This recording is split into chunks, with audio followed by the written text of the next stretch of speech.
estimating, part art, part science, kind of a pain in the neck. The beginning of success for every construction company is nailing your estimate. And that's what we're going to talk about here today on Construction Genius. My guest, Melvin Newman, he is the president of Patabid, and he knows what he's talking about.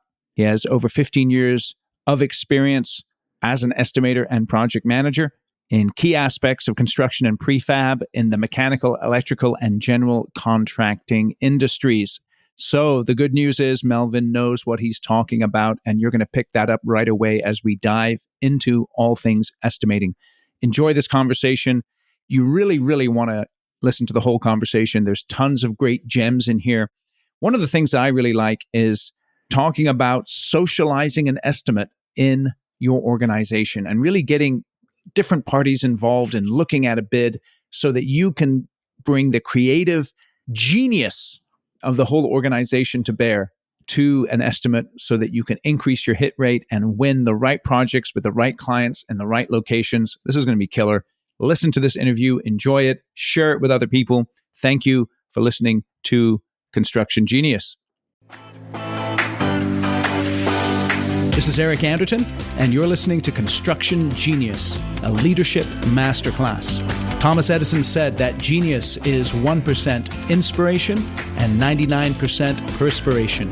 If you're a construction leader, you know all about the perspiration, and this show is all about the 1% inspiration that you can add to your hard work to help you to improve your leadership.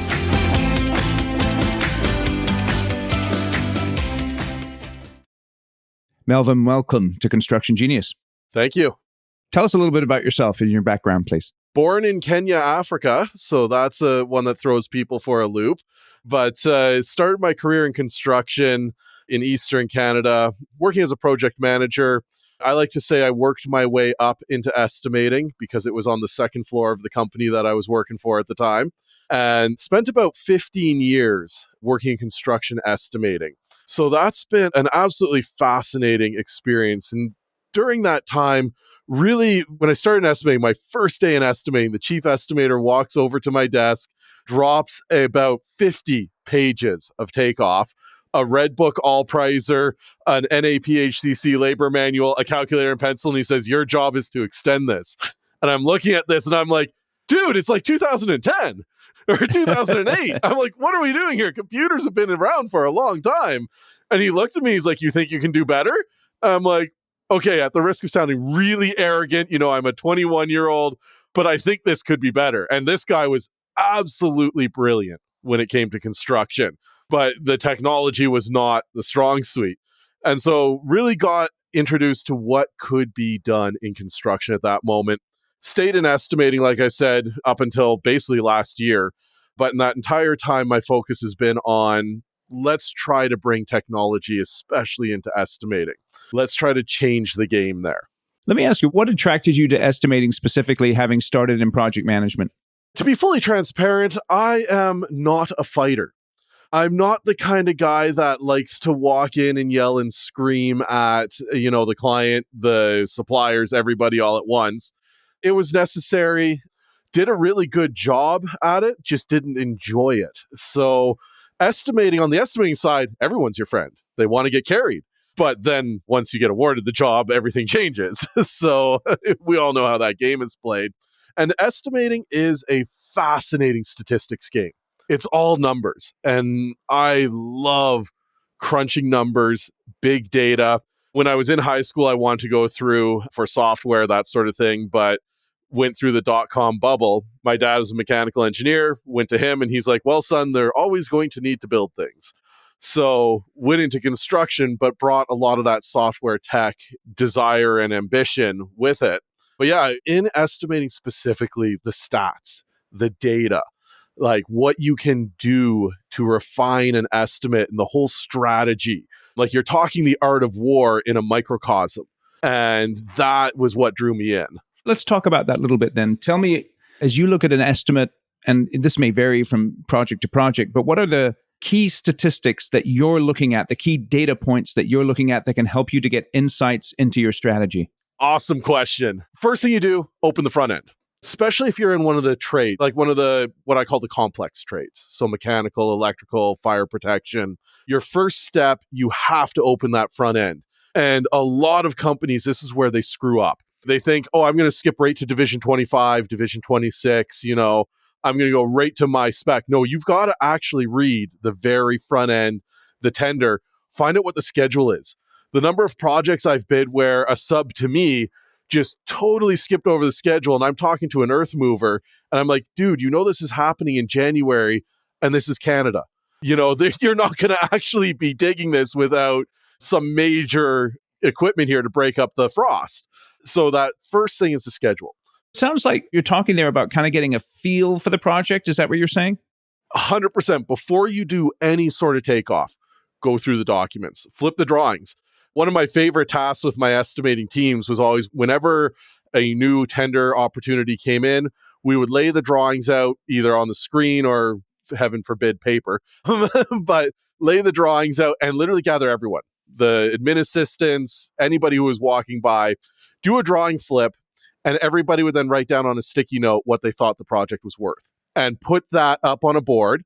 And then at the end of the day, whoever was closest to that would get a drink. If we won it, it might be some nice drink. If we didn't win it, it was a bottle of water. So that's kind of the get engaged, understand the project, understand a lot of the key front end risks before you even start to put any sort of takeoff in. The thing that people don't necessarily realize is every problem on that project, from health and safety through to financial, is committed to in that first estimate. So if you don't understand that diving right in, you can set up your company for a world of hurt. It's interesting what you were saying there is that you would sort of socialize the estimate with all people who might be involved in helping out putting the estimate together. Is that right? 100%. And even not necessarily putting the estimate together, it's always best to get as many eyes on it. You never know what somebody's going to see. You never know what somebody's feeling is going to be. And yes, at the end of the day, the PM is responsible for that estimate. But if you engage everyone on it, that esprit de corps, the team environment, and all of this is to build towards that day of closing. Because we all know day of closing is the utter gong show. It doesn't really matter what you've done strategically. Something always goes wrong on the day of closing. So if you've got the team involved, it makes that far easier. Why do you think some companies struggle to get the team involved? Okay, in personal experience working with a number of different companies, not a lot of companies actually realize it's a team. There is a tremendous amount of us and them in construction, especially when it comes to estimating. The project execution group tends to view the estimators as, and this is actually a whole nother thing, a lot of companies put the junior people in estimating first. That I feel is an abject disaster. But they see a lot of, okay, when something succeeds, it's got to be the project execution team. When something fails, it's got to be the estimating team. And there's a lot of conflict that can arise from that. And if that's not nipped early and taken out, that can build a culture that's very poisonous to building a good estimating environment. Okay, so you open the front end, you start socializing the project, socializing the plans. As you open up the front end, the schedule obviously is something that you have to take into account, the physical location, like you were mentioning there. What are some of the other things that you're really looking for to make sure that you have a good understanding of as you're putting your number together? Access. That's a huge one. Simply getting to the work phase. I mean, if you're doing residential, typically access is not a problem. It can be if you're walking into a major developer that's doing like a whole neighborhood at once. That's a consideration. When you're walking into those neighborhoods, time of year is huge. If it's going to be all a mud bath while you're trying to get to your house that you're building, that's a challenge. If you're doing a high rise, you're doing a 68-story high rise building. And I bid one of these, the tallest building I've bid in my life was 68 stories in Edmonton. The company that won it, unfortunately, hadn't built anything over 10 stories before. And getting to that work phase, the first 5 stories are going to go brilliantly. By the time you get to when we actually worked it out, I worked with a phenomenal team of people out of Toronto who had been in construction for decades. And when we sat down and we looked at this, it's like, okay, By the time you break the 10th story, I mean, MCA, I'm not sure if you're familiar with that, Mechanical Contractor Association of America. Yeah. They publish actual documents on factors that you have to account for when you're going up. Interesting. When you get to floor 68, your productivity is going to be like 2 to 3 hours a day Yes. at best.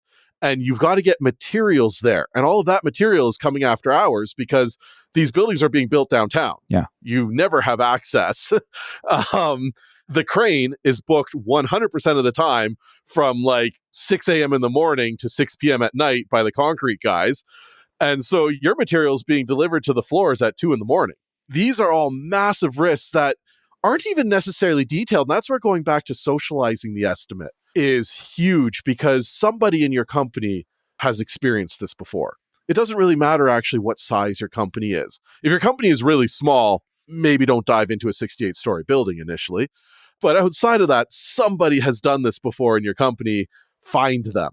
That's excellent. It's so interesting because, you're looking at a 68-story building and you think, well, one floor is just like the next, but the higher you go up, the more that the dynamics change.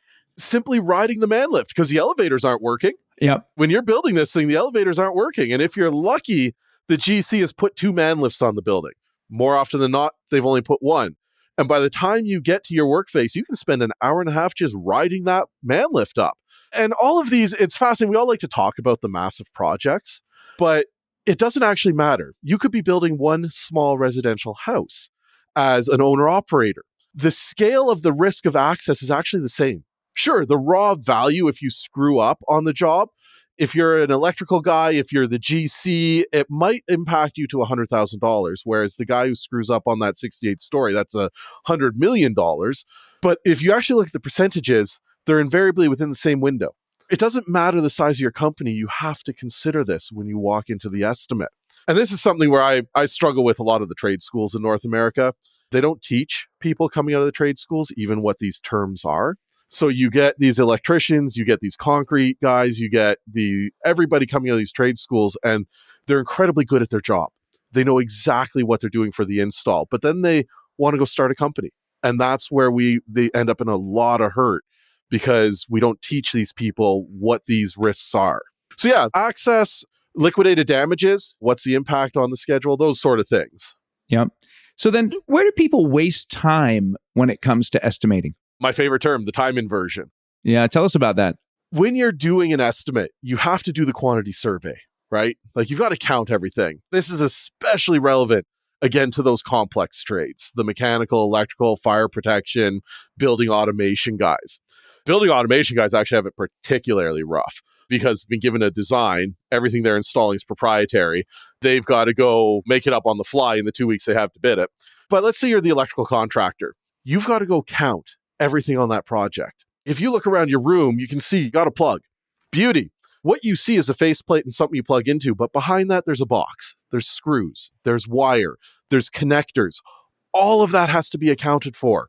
Electrical is actually the worst trade when it comes to this level of complexity. And so then you go through, and I ran the analysis on this because I started out an MEP company, a company that specialized in mechanical, electrical, plumbing. I ran an analysis on the estimates that we were producing there and realized that 85 to 90% of the time we spent on those estimates was counting widgets. And at the end of the day, when I took all of that in on a project where we were buying the equipment, buying the pieces out, everything that we had counted was only worth 25 to 30% of the job.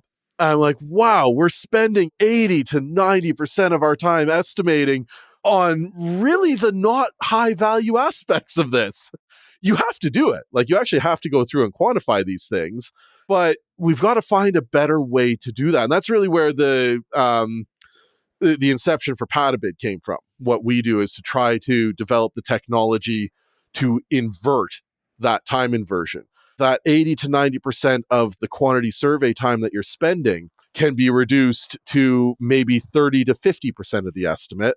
And now you can go out and negotiate those packages better. You can talk to your sub-trades. You can actually go meet because you have time. And you can take the schedule to them and get a common understanding of what the work involves. So let's talk about that because it's interesting.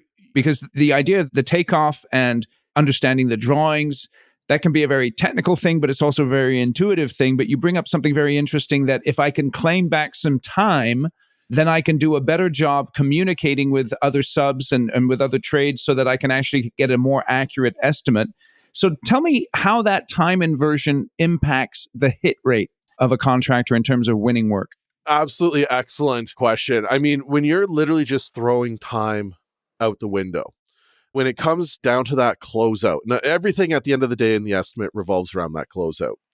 You will not have the time to properly ascertain the risks, to properly understand all the quotes that are coming in, to prep for all of that.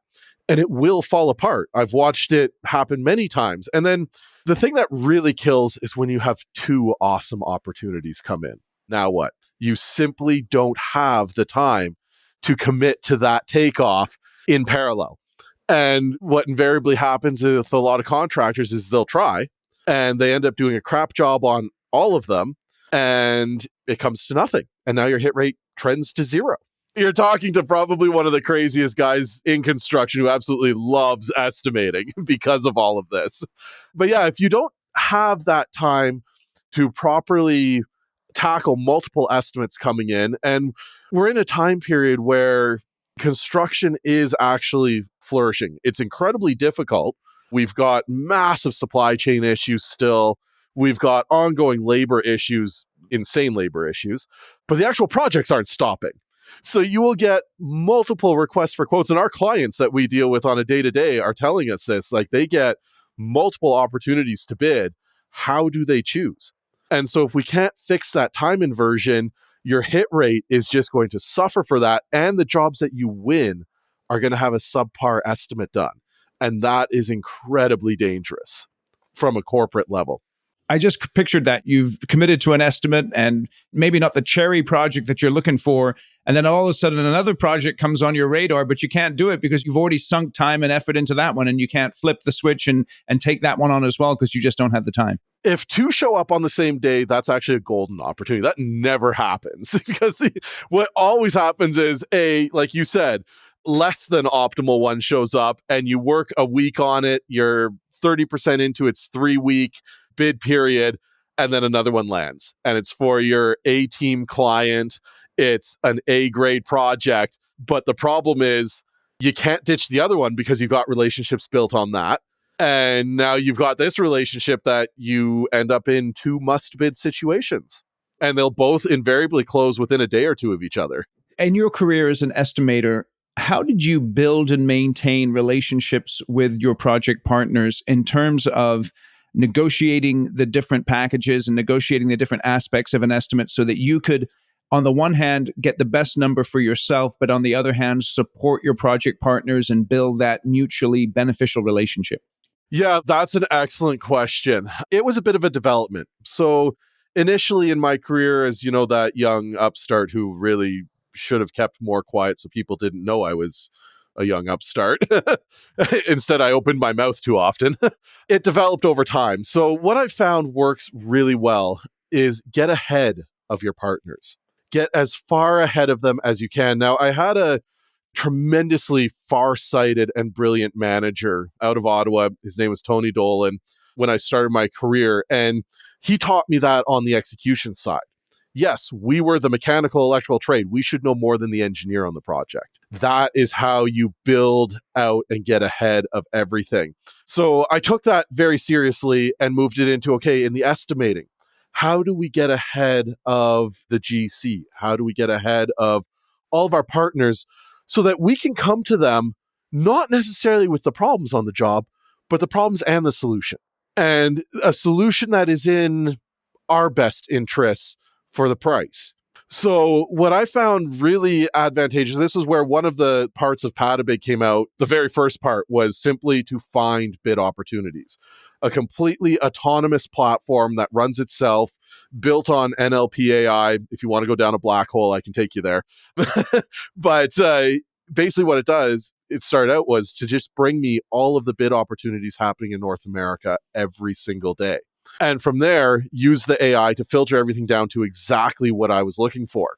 That turned out to be incredibly powerful because I could see an opportunity before my future team members, business development people had even seen it.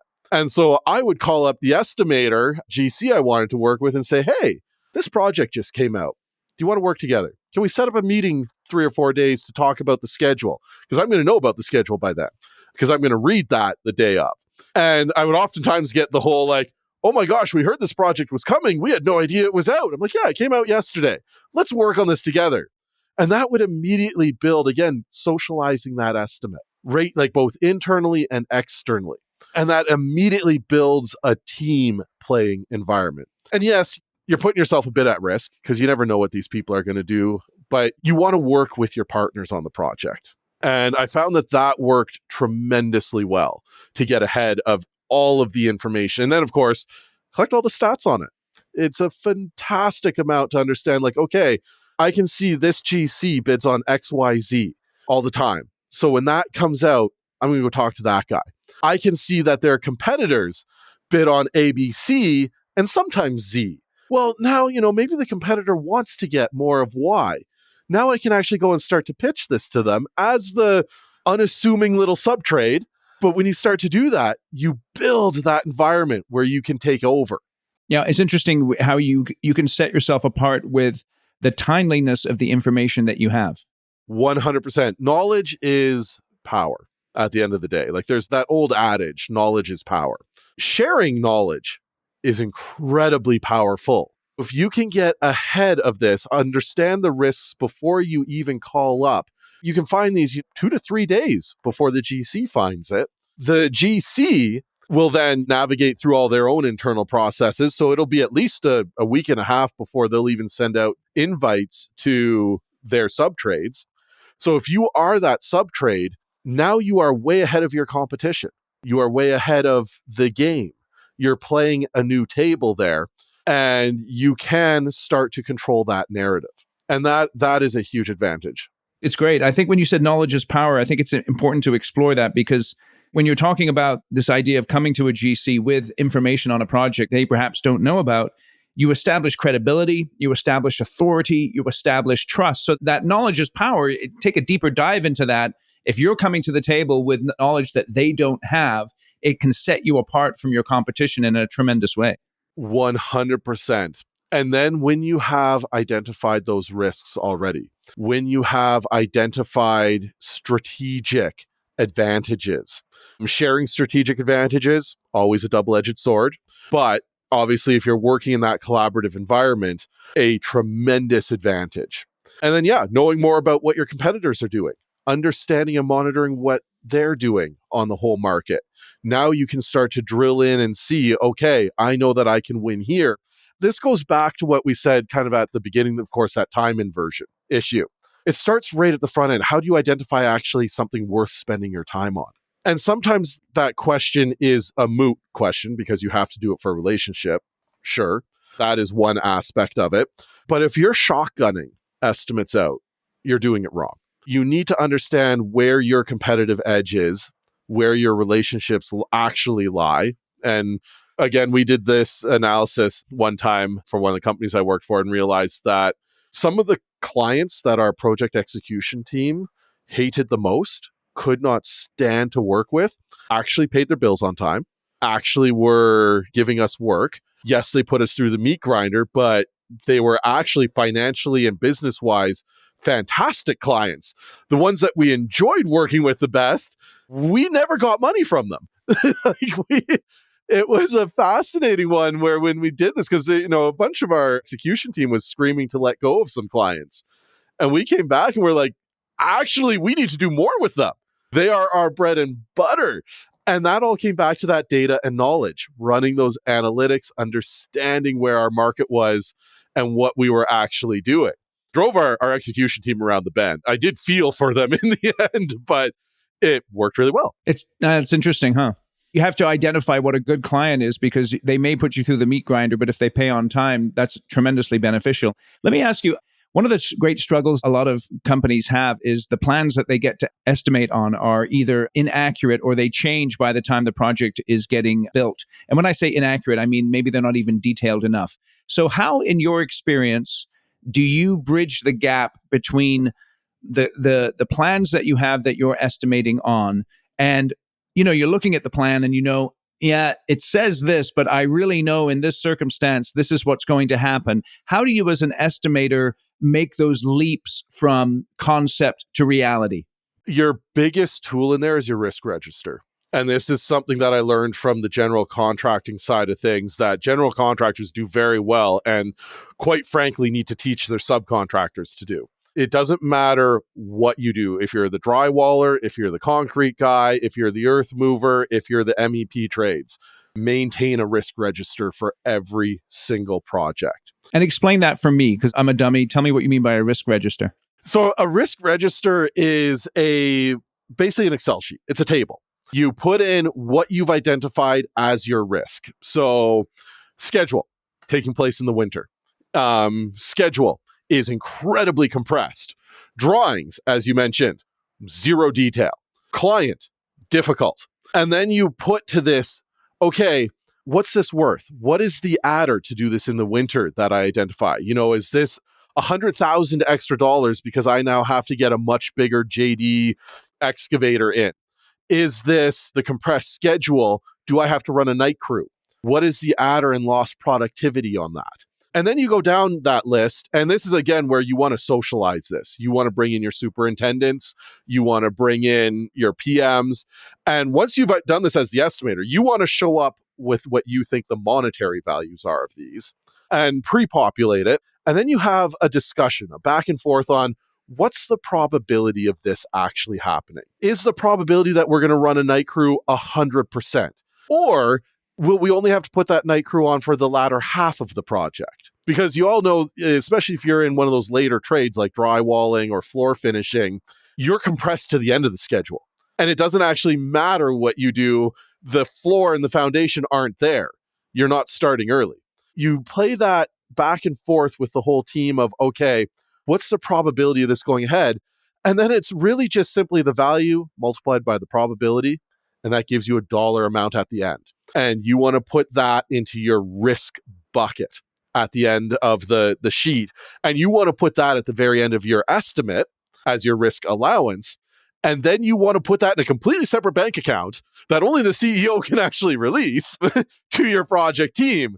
And you want to really try to make sure that your project team is either really good or doesn't know about it, because they cannot depend on it. The goal is obviously not to use that bucket if at all possible. But invariably it will have to be tapped into. There are unforeseen changes. Some can be accounted for, some cannot be. And so you may have to tap into that. But that is what the risk register is there to do. It goes back to socializing that estimate. Hey, I hope you're enjoying my conversation with Melvin. I know I am. I'm learning a lot. And now is the time in the podcast for you to be reminded of my killer book. Thousands of construction leaders have benefited from reading Construction Genius. It's effective, hands-on, practical, simple, no BS. Leadership, strategy, sales, and marketing advice for construction companies. Here's what you do. Go out to Amazon, purchase 10 or more copies of this book for you and your leadership team. Send me an email letting me know that you've purchased those 10 copies, and then we can schedule an exclusive sit-down via Zoom with your leadership team for a Q&A about the book and a bonus training session. We can do that in an hour. I would normally charge $2,000 for that, but for you, if you purchase 10 or more copies of the book, I will do it for free. Now that's a killer deal. So run out, get yourself copies of the book. Contact me, eric@constructiongenius.com. We'll start a discussion. Make sure we get that Q&A scheduled with your team. It's going to be killer. I know you'll enjoy it. And now back to the conversation with Melvin. Let me ask you, I'm the CEO of a commercial construction company, and I have my estimating team. I have my project management team. The goal of the estimator is to land work. And sometimes that means I put a number in that is not necessarily creative. It's a tough number. And I know it's going to be tough for my project team to hit. Okay. So I land a job. The project team looks at what I've bid and the schedule and all that kind of stuff. And they immediately begin to have some bad feelings, so to speak, towards the estimating team. There's a challenge there. So as the CEO of the company, Give us some advice to manage that dynamic and that potential tension between your estimating and project teams. So one of the best things to do there is feedback from the execution team. And this is something that I stipulated, if any PM was to come upstairs and talk to my team, they had better show up with the negative and a positive, because there's no way that every job is only negative. We'd be out of business. We're doing something horribly wrong if every job is only negative. If you're going to show up upstairs, yes, maybe an estimator missed something. Maybe they miscalculated something. We need to know that so that we don't replicate that. But equally important is we need to know where we doubled down. If we just cover all the risk, let's say, we're never going to win a job, because every single job also comes with benefits. So where did we improve? Okay, so you used a slightly different technique to install this way. I need to know what the benefit of that was, because we've got a job over here where we're putting 10 of those in. And you say that you actually beat the labor by 5 to 8% on that. Awesome. Yeah, we didn't carry anywhere near enough project management time, let's say. Great. That's good for us. But if we only carry that, we're actually going to screw ourselves on this winning the bid. We will be non-competitive because you haven't told us where we can also reduce the cost. So the risk register on two faces is both the risk, and I've used it in the past as a benefits. So you list all the risks at the top, and then at the bottom of you list all the benefits that you can anticipate. Okay, I'm going to buy my material because of my buying power. I'm going to reduce my costs here. One of my favorite ones was we were working on a project in Vancouver. I don't know if you know that area. Basically, all on sand, major excavation project. We carried a substantial amount of risk on disposing of that sand. When they went to actually run the project, turns out that sand is actually highly valuable to all of some berry farmers. It was cranberries. There is a massive cranberry production in Vancouver area. There's a whole bunch of these farms that do this, and they begged for that sand. They actually made money selling the sand to the cranberry farmers on the project. It was a really interesting turn of events. But now knowing that, going to bid the next job in Vancouver, it's okay, we can actually sell this now. That's going into the risk register. What do I think I can sell it for? What's the probability I can make it? Okay, here's a positive number in that risk register now. And all of that gets turned over to the execution team. So interesting, because on every project, there's potentially new opportunities to mitigate against risk or to make money that come up that we may have never come across before. And that needs to be communicated and captured in order to be able to leverage that information for another opportunity in the future. 100%. One of my favorite projects with this exact thing was in Ottawa, Fleet Street Pumping Station. It's actually a heritage station.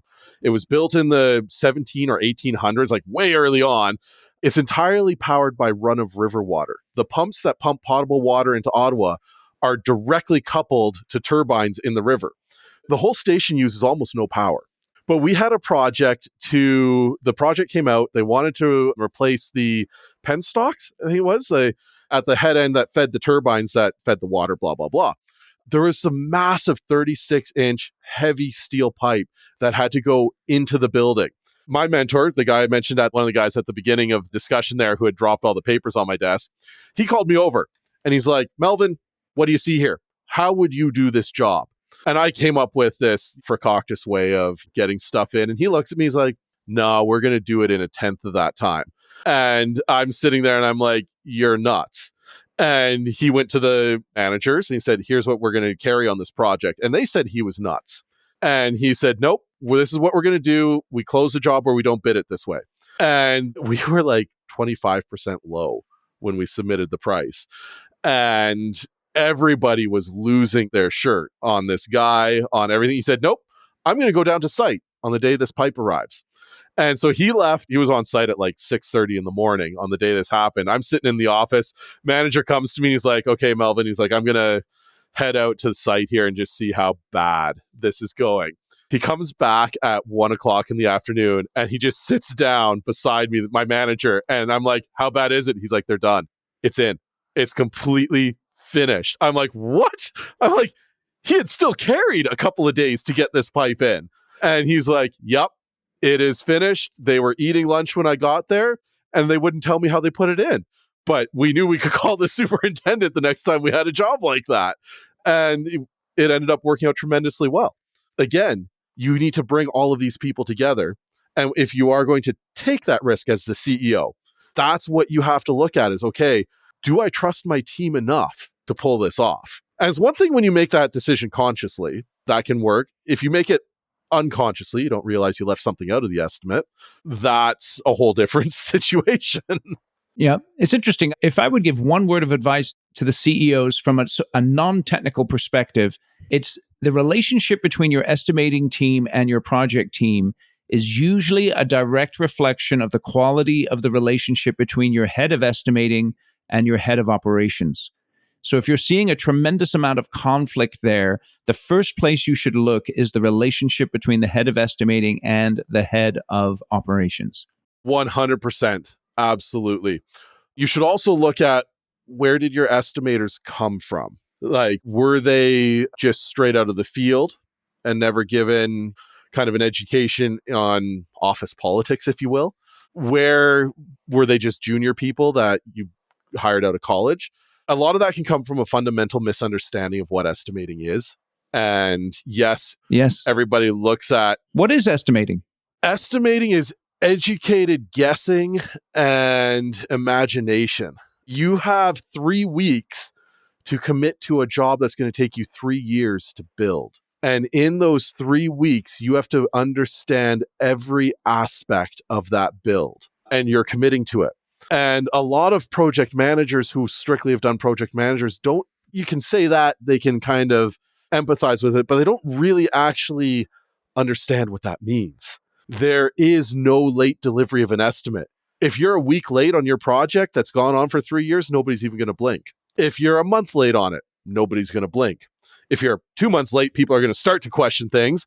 If you are 1 second late on that delivery, you are out of the tender. Like, you are literally out of the running. They won't even open your envelope. They will hand it back to you. There's a very different dichotomy there between these two sides. But you said it. Check the relationship of your head of ops and your head of estimating. That is a critical relationship. Okay, so you described two different types of estimators there a minute ago. You talked about the junior person, and then you talked about the person who's coming out of the field. So the person coming out of the field into estimating, that's something that happens, and they have a tremendous amount of technical understanding and real-world understanding. So what I'd like you to do is just give us, for that junior person, and then from that person who has experience, but it's field experience coming into estimating, what are 2 or 3 things that I want to emphasize when I'm developing a junior person, and then 2 or 3 things I want to emphasize when I'm working with someone with experience, but field experience coming into estimating? Junior person, mentorship, 100% mentorship. Pair them with a senior person. Ensure that they work together. That junior person is going to come out of school with a lot of training, a lot of ideas. They're going to be enthusiastic, but they won't actually understand what they're doing. Take them to your fab shop. Take them to the site. Ask them to try to pick up that 4-inch valve there, or that piece of structural steel over there, or even just the machine to put the bolts in, the torque, the hydraulic torque wrench for your structural steel bolts. Ask them to pick that up. And when they try, tell them that's why when you're bidding this and it's over somebody's head, that's a major problem. And then strive to build in imagination. Imagination is absolutely critical for an estimator because they have nothing else. They have nothing but imagination to understand how this works. That was something that my mentor did fantastically well, like this gentleman who got the pipe in. Everything was imagination. And he would challenge me on that every single bid, every single day. How do you see this? And we were digging up nuclear contaminated pipe at Chalk River. How do you see this? How does this go? And it's like, I've never done that, and I don't want to be around when it happens. But you still have to figure that out. Yeah, so that's huge for the junior people, is to build in that imagination and really build in that esprit de corps through the mentorship. Because estimating is awesome. People tend to underappreciate it. They want to get into project management. They want to get into something else execution wise. There seems to be a lot of glam and glory there. Perhaps the reality is the estimator is a different person. Like the estimator, when you're hiring that junior person, don't necessarily try to hire them from the perspective of a PM. Try to hire an actual junior estimator that you can bring up to be the backbone of your estimating team. On the other side of that, the people coming out of the field. That can be very challenging. What you have to instill in them is an understanding of the financials, because what they've been doing is building very, very well, and they will know how to assemble things. But what they're used to is understanding every single nut and bolt that goes into the flange. They need to know that because that's what they have to buy for the next day's work. When you're putting together a bid, that doesn't matter. You can actually make a blanket allowance for those bolts at the end of the day. What matters is that you get the pump that it's attaching to, that you get the columns that it's attaching to. That's what you have to understand at the estimating. So it's a much higher level. And that can be very challenging for somebody out of the field to identify and run with. The very best estimators I have ever seen in my life are tradesmen who have owned their own company. It doesn't matter if that company succeeded or failed. It literally doesn't matter. They fully appreciate and understand every aspect of the business side and the technical side. They are the unicorn. Very, very interesting. So that would lead me then in my recruiting efforts to be thinking about companies that have been around for a while, that maybe the guy is done with the drama and the signing away his life every time he does a project, and maybe he can come in and and his house. Yes, yeah. And he can come in and not only give us some great contribution from his own estimating, but then also do some of that mentorship that you were talking about earlier. 100%. You want to find that person who has been the tradesperson for 10 years, went and started their own company, ran that for maybe another 5-10 years. And like you said, the stress of that, it's incredibly stressful, especially if they're still locked in at that capped out at 5 employees kind of thing. And that's a person offer to buy their company. Straight up, they are worth that. Walk in and just say, look, man, we want you. You have what it takes. If maybe that company actually imploded. If you find out that this company's gone into receivership, walk in and say, hey, especially if you're a larger company, that can be a fairly low key if you're buying out an owner operator, and say, hey, I will absorb your debts there. You come work for me and you be the intelligence, because now you know better than anyone else in the world what it takes to do this. And that could be a very percentage-wise low-cost way of getting incredibly good talent into the front end of your business. That's beautiful. I love that. So Melvin, you've been tremendously generous with your insights here. Tell us a little bit more about Pedibid and what the company's all about. So we are a construction tech company. We are all about automating that very front end of your construction process. We want to find all of the opportunities across North America to bid on. And then using our NLP AI, actually read, categorize those, bring the relevant ones to you. So my teams were spending upwards of 18 hours a week searching for opportunities across multiple people. Using this sort of NLP-based approach to it, we were able to bring that down to 20 minutes. Our clients, double-edged swords of what we do, we walked into one GC that decided they were going to give us a shot, and they had 3 people dedicated only to finding opportunities to bid on. They didn't even run the risk analysis. All they did all day was check to see what they could potentially bid on. And so they came in and they're like, yeah, show us your stuff. We showed them our tenders platform, and they went through it and they're like, oh, this is awesome. Yeah, we'll buy 1 license right now and then we'll give it a shot. A couple weeks, we'll come back to you. So 3 weeks later, I called them back and I'm like, hey, let's talk about these other licenses. And the guy's like, yeah, this is a little awkward. And we moved those other people into estimating because now one person can do the job with your platform. And I'm like, that's awesome. But at the same time, it kind of sucks for me. I get it, but it's working. And then on the actual core estimating front, the quantity surveying, a lot of what we're doing on that is, yes, we're bringing in the AI there. So image segmentation, ripping apart the drawings for you autonomously, all of that. But one thing that we're running into, especially here in North America, we've dealt with some people overseas in Australia and New Zealand literally in the last few weeks. Construction here has really fallen off a cliff when it comes to the quality of those documents. You mentioned it earlier. I saw the drawings and stuff that are coming out of New Zealand and what they're actually mandating at the government levels for quality of documentation versus what we have here. And I had to tell the companies like out of New Zealand and Australia, I'm like, do not come to North America. You will not survive here. You don't actually there's so much risk here because our documents come so severely incomplete. So the AI can only take you so far on that. So what we've built into our platform is full drafting capabilities. So as you're drafting, it's actually building out the estimate. So that contractor can go in, quickly draw some lines. It pulls in all the assemblies for them, builds out a full labor material costed estimate for them in minutes. They export that drawing, deliver it with their bid. And now that's a huge risk mitigator. Why is your company called Petabid?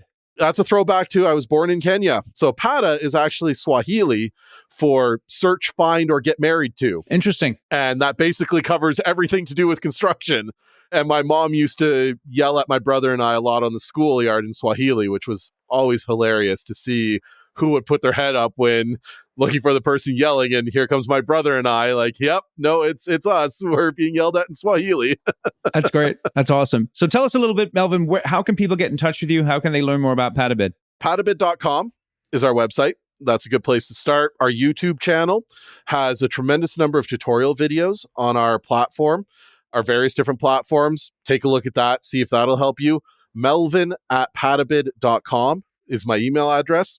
Absolutely feel free to reach out at any time. A core tenet of our business is if we can't help you, we want to find somebody who can. Like we're really feel strongly that construction is in a point of change right now, and we want to help spearhead that. That's great. Melvin, I really, really appreciate you coming on. Your insights have been tremendously helpful. I know I learned a ton. I know my audience learned a ton. So thanks for joining us here. I'll climb off my box now. Thank you so much. No, you're good, dude. You stay on that box. It's a good box to be on. Thank you so much, Eric. This has been an absolute pleasure. That's awesome. That was an awesome conversation. I really enjoyed that. Learned a lot. And feel free to reach out to Melvin at patabid.com if you'd like to learn more about his company. Quick thing that I thought about was this. You know how we were talking earlier about the divisions between estimating and operations, the conflicts that can occur, and how that's often an indication of a broken relationship between your VP of Ops and your VP of Estimating. If you're sensing that kind of difficulty in your company, you're experiencing that, you may benefit from bringing an outside executive coach in to work with your senior executives. That's what I do all day, every day with my clients, is help them to understand those people conflicts that they have and build better relationships within the organization for the benefit of everyone involved in the company.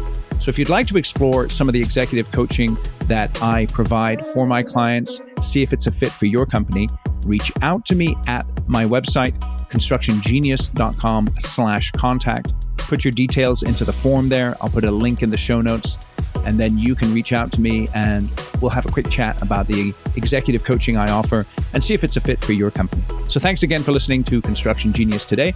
Feel free to share the episode with other people who you think would benefit from listening to it, and I will catch you on the next episode.